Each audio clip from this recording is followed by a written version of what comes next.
In this video, we're talking about the 6 things that employers love. 6 qualities, characteristics that employers love to hire for. And none of them are experience or skills. Of course, those things are going to help you align with the role, but they're not everything. So stay tuned.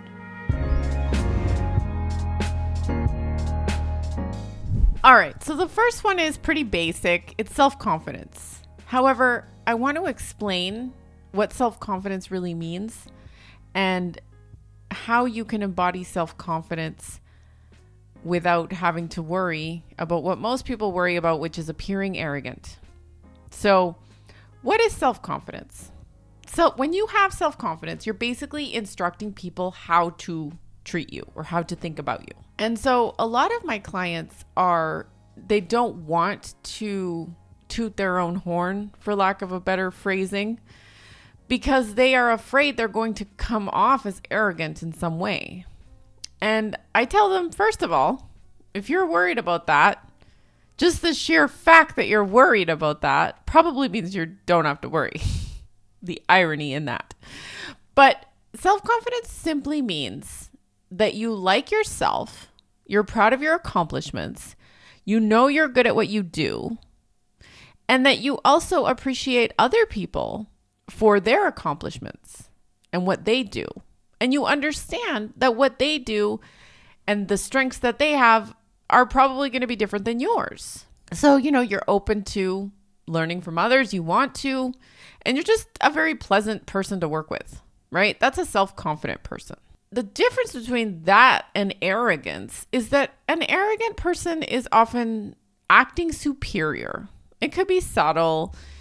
It could be slightly condescending, but the general tone of how they come across is that they believe they're better than everybody else. And when they believe that, that shows up when they speak. If you're on the opposite side of the spectrum where you kind of know you're good at what you do, you've done a lot of stuff, you have a good track record, but you're like, I don't know how to talk about it, then you're not going to have to worry about being arrogant or coming off as arrogant. Because what I'll offer you is that nobody wants to hire the person who's downplaying their accomplishments. And nobody will, right? Like, it's not their job to be like, to dig in and ask you all the questions and be like, oh, so really you did this. And really this was the impact that you had, right? It's not their job to do that. It's your job to show up and just tell them the facts. This is what I did. This is how it worked out. I know that I'm good at this. I can help you with this too, right? It's your job to show up like that. But a lot of people are afraid to because they don't want to seem arrogant. And if you're here watching this video, if you follow me at all, you kind of know that pattern doesn't lead you where you want to go, which is probably why you're not making the money you want to be making. The second thing, massive action, resourcefulness. So I find this really ironic because oftentimes, probably you watching this video, are really good at your job. And if you're given a task or a project by your employer, you are going to do it. And you're probably going to do a very outstanding job of it, right? You're going to figure out how to do it, even if it seems difficult at first. You're going to take massive action to get it done. And what I mean by massive action is if you run into a roadblock, you're going to figure out how to overcome that roadblock and keep going. Right? And if something doesn't work, you're going to try something else. And if that doesn't work, you're going to try something else. And if that doesn't work, you're going to talk to somebody else. And if that doesn't work, you're going to look up something else on Google, right? You're very resourceful and you're going to figure those things out. So that's called massive action, is just doing things until you get the desired result, right? You don't stop in the middle and say, sorry, couldn't figure it out. You would never do that. You would never go to your boss and say that. You might go to your boss and be like, I tried all these things. I'm stuck. Can you help me? That's fine, right? I mean, depending who your boss is and if you can do that. I've done that before. But you're never going to go to your boss and be like, sorry, can't do it. Doesn't work. It's not working. But the irony is that we do that for ourselves in our job search, right? You are probably extremely resourceful at work. But when it comes to yourself and what you want, and if you want to up level into a new, better job, then you give up and you're like, yeah, can't do it. Doesn't work. Nobody wants to hire me. People won't respond to me. Anyway, so massive action. The third is you have to have some trust in yourself, right? So depending on where the level of trust you have with yourself is going to indicate the results that you're going to get. If an employer is not there, if your manager's not there, you need to have some trust in yourself to make a decision, right? Even if it's the wrong call, that's where you're going to need to have your own back. And this is the same in the job search, right? It's the same when you're achieving something unknown, right? You're working towards something that you don't know. You're facing some level of uncertainty. You're going to have to trust yourself, right? Trust your own judgment, trust your own decision at the moment. And even if it doesn't work out, even if it turns out that you could have made a different decision, you need to have your own back and say, you know what? You did the best you could with the information that you had. And you can keep going. You can try again. You can do it again, right? What did you learn from that experience and how are you going to proceed? And also, trusting yourself basically means that you believe that your quality of answer to the question that you need the answer to is just as good, if not better, as somebody else's, right? So my clients are pretty brilliant and they might ask me a question and I might be like, what do you think? Because I want to hear their answer first. And if we stop to actually ask ourselves, your brain has the answer, because that's what our brain will do. It will default answer a question that you ask it. It can't help but answer the question that you ask it, right? But often we're looking outside ourselves for the answers all the time. And nobody has the answers but you for you, right? I mean, people can give you a suggestion. They can say, this is what I did. This is what worked for me. Here's an idea. And you can take that into account, but nobody has the answer for you but you, because you're the one who's going to do it. And you're the one who's going to need to have your own back no matter what. Okay? So don't assume that everyone outside of you has better answers than you do. Okay? Because the more that you do that, the more you train your brain to think that everyone else is smarter than you and everybody else knows better than you.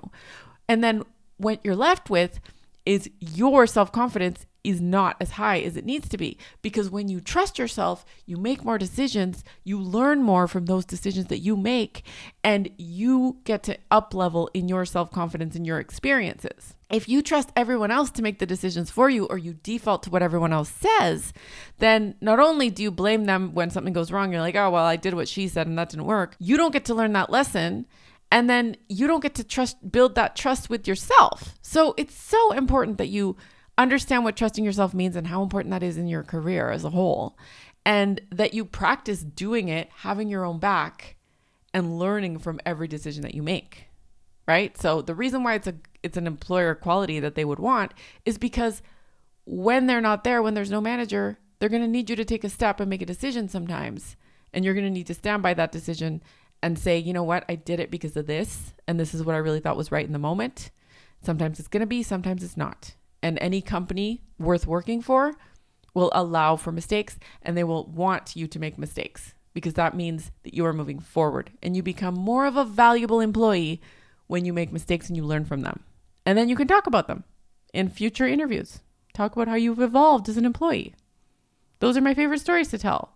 I messed up. This is what I learned. This is what made me a better employee. All right. So the fourth one is forward thinking.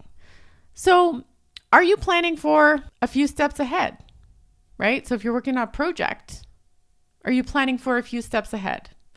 Are you planning the timeline properly? Are you planning what's going to need to happen? Who you're going to need to speak to? Who's going to need to be available? Are you kind of thinking in a way that is strategizing what's going to need to happen in the big picture instead of just working one thing to another? Called forward thinking, called risk management, called looking ahead and having the company's best interest at heart when you do that, right? So treating it as if it were your own project and kind of having a metaphorical pair of binoculars and saying, okay, what's coming up? What obstacles could be coming up here? What could I need to plan for? And just considering that is going to be a huge quality that they're going to want to see when they're interviewing you. And when you can tell stories that illustrate this, that will strengthen your candidacy immensely. Number 5, my favorite one, is a good attitude, right? And this might seem basic too, like good attitude, whatever. But there is a Harvard study that they did.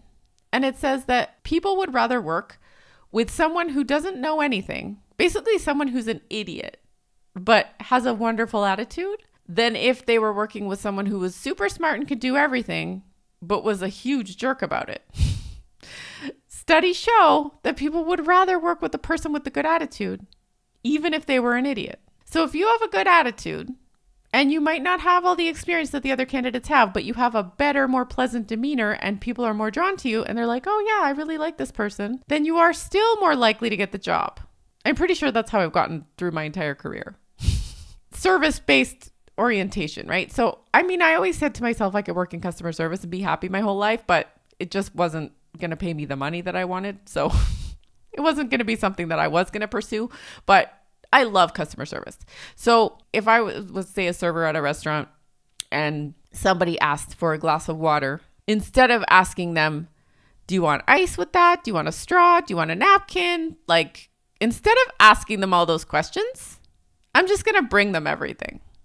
They can choose what they want and what they don't want. So having that service-based attitude, it's huge. I've done that several times in my career where I even had an interview question where somebody asked me, so say they call the firm up, it was a law firm. They say they call the firm up and they ask if we do wills and estates and you're not sure. What do you say?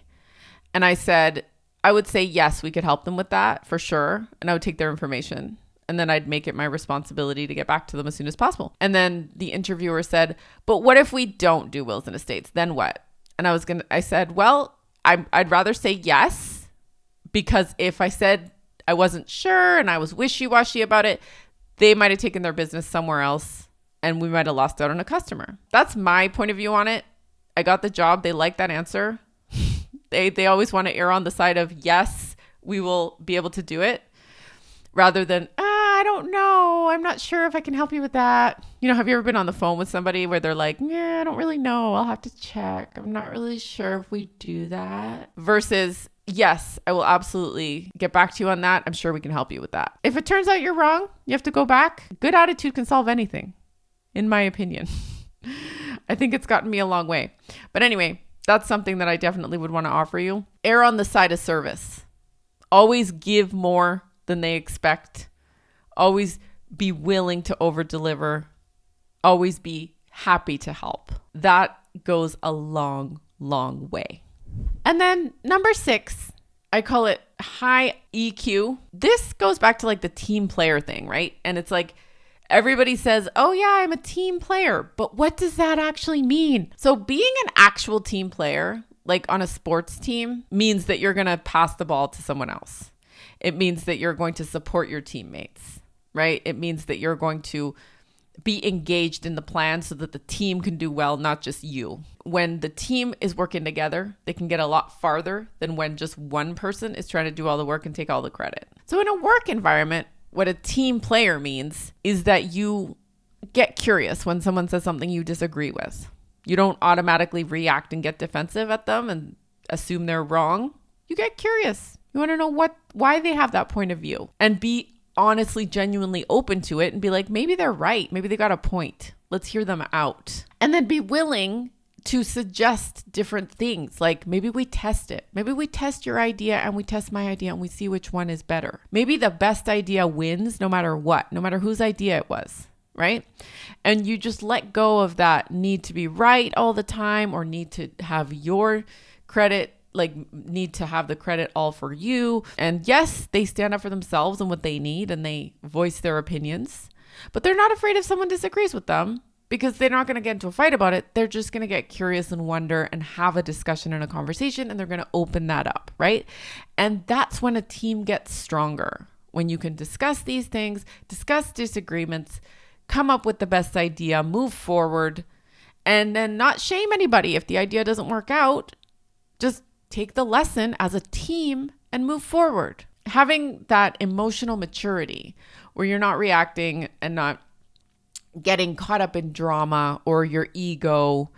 It's just you're results driven. You want what's best for the company. And that is more collaborating as a team than it is trying to do it yourself or have your ideas prevail. And if you're working with difficult people, that's even more challenging, but it's still possible, right? So just being open, willing, and understanding of other people while still voicing your own ideas, because that's what you're paid for. So those are the 6 characteristics that employers really love, and I'm sure there's more than that, but those are the 6 that we're talking about today.